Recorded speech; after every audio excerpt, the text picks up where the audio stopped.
चला तर मंडळी, आज बनवूया इंस्टाग्राम व्हायरल रेसिपी दही वांग।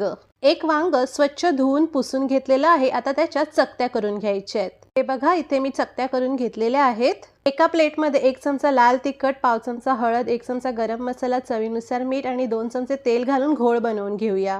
वांग्याच्या चकत्या मसाल्यामध्ये छान अशा कोट करून घ्यायच्या आहेत। अशा प्रकारे सगळ्या चकत्या मी मसाल्यामध्ये कोट करून घेतलेल्या आहेत। पॅन मध्ये तेल गरम करून वांग्याच्या चकत्या त्यात दोन्ही बाजूने छान अशा फ्राय करून घ्यायच्या आहेत।